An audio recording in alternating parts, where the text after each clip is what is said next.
right. All right, gang. So the Jets had the draft. The draft was last week, obviously. I want to give you my 2023 moves and grade for the New York Jets draft. I will do the Giants. I will do the Bills. I'm probably going to do the Cowboys and the Eagles as well because we draft previewed them. So, and if there's any other requests on any favorite teams, let me know. Okay, but let me give you my Jets moves, and let me know what you think. Load up the comments, and if you're a football fan, especially if you're a Jets, Giants, or Bills, please subscribe to the channel. Especially if you're just a football fan, you want good, consistent content. We're trying to get up to 1,000 so we can start live streaming to get you all involved and become part of the discussion. So, I definitely ask that you subscribe to the channel if you haven't done that yet, and if you're a fan. So it's greatly appreciated. And getting to 1,000 subscribers is a requirement for YouTube to start live streaming. So definitely want to get there and get you folks as part of this discussion. But let's go over the moves that the Jets have made. Okay, first move was their first round pick. Okay, number 15. At this point, they didn't have any. They didn't have any offensive linemen that were ranked very high. They were all gone already off the board. So they went defense. They went Will McDonald. He's an offensive line. Excuse me, an outside linebacker, edge, out of Iowa State. Okay, he was a very, very, very powerful defender. Okay, so they decided to go defense here for the first pick. He's very skilled at getting to the quarterback in the offense. Okay, he's got significant size and speed. He's also underrated in college and had 34 career sacks. That's more than Von Miller had in college at Texas A&M. So, but again, they went defense. He's also known at beating the opponent at the first move. Getting past the offender. So we expect some damage to be. You pair him with a Quinnen Williams or something like that, they're gonna be pretty formidable at that pass rush attack. So that's the first pick. The second pick was a huge upgrade at the position of center. Joe Tippmann, center from Wisconsin. Okay, he's a big boy too. He's also, not only does it provide him an immediate upgrade, but it's also a long-term building block. We haven't had a center that's been this reliable and long-term piece since Nick Mangold. So finally they got Joe Tippmann. I was so happy that they got him. He's a great communicator. He's a very smart player. So he's going to be very quick to pick up the schemes and game plans and everything like that. So I don't have any issue with that. I think he's going to be great in front of snapping the ball to Aaron Rodgers and whoever comes after him. But I think he'll be, for the next decade, a building block here at center, and again, a team leader as well. So that to me is important. Next up, they added offensive line protection again. This is a more developmental player, but it's just Carter Warren, an offensive tackle from Pittsburgh. He not only does he give him depth, he's a developmental player, but he's a local kid from New Jersey. Okay, he also gives him size and room for moving around the offensive line, with some versatility. He's 6'5", 311 pounds, and I think he could be a starter in like a year or two. So, and a developmental guy to go along with Tippmann, who I think is going to be an immediate starter. So particularly now that since he did decline Mekhi Becton's fifth-year option, we don't really know. I think another beefy guy. They just brought another offensive lineman the other day and a defensive tackle too. So they're still loading up on big bodies, but I think he's going to be a good developmental player.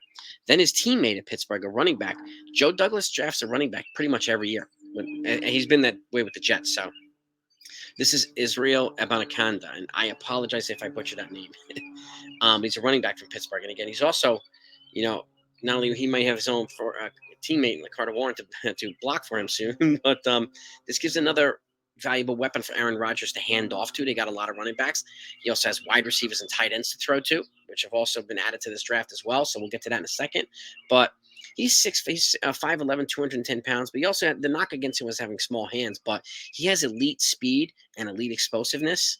Okay, but he's also very gifted at. He's very patient behind his blockers, so he allows the openings to kind of find themselves and unfold, and it gives him a chance to explode past a lot of these blockers. So a potentially very valuable weapon here for Aaron Rodgers, who again we want to give him. Not only do we want to protect him as much as we can, we want to give him as many weapons to throw to a handoff to as well. So pretty good.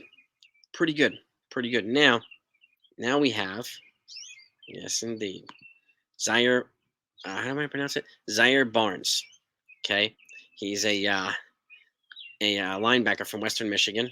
6'1", 233 pounds. Beefing up on the offense as well. Okay, but he's got 454 speed. He's also a high level tackler. So anytime you can tackle at a high level with that much speed, I think it's another good weapon for the pass rush to stop guys, in the midfield. So anytime the Jets are loading up on these types of weapons, and again, he might not be a starter right away, but I think he's a good developmental piece, and he could be another valuable weapon too for this defense. So, and any more attackers that we can get here, go Quinnen and some of these other guys, will be a good idea. Speaking of that, we got a quarterback, another weapon to enter the defensive backfield.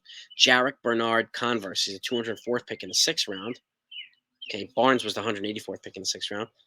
There's a quarterback from LSU. But one of his skill sets, he's got experience at cornerback and safety, so they can move him around. He's got versatility. So, and again, another solid defensive piece for this defensive backfield. I think he's going to help in a lot of different ways. Another potential long-term piece. LSU has a reputation for developing good safeties and cornerbacks, so I think he's going to be in good hands. I think the Jets are going to be in good hands too. So, and their final pick, a tight end from Old Dominion, Zach Kuntz. Okay, a Kuntz, 7th round, 220th pick. This guy's a 6'7", 255-pound, big receiver who can also block. So he's got 455 speed, which is unique for his size. Okay, but again, it gives Aaron Rodgers and he likes to throw to big tight ends and big wide receivers, and they've got a lot of them now for this team. So he's going to have a lot of weapons to throw to, a lot of weapons to protect him, a lot of weapons to hand off to. So that's the draft for the Jets. And all in all, I give them overall a B+. And let me know what you think. Give me your grades and whether you like the moves, dislike the moves.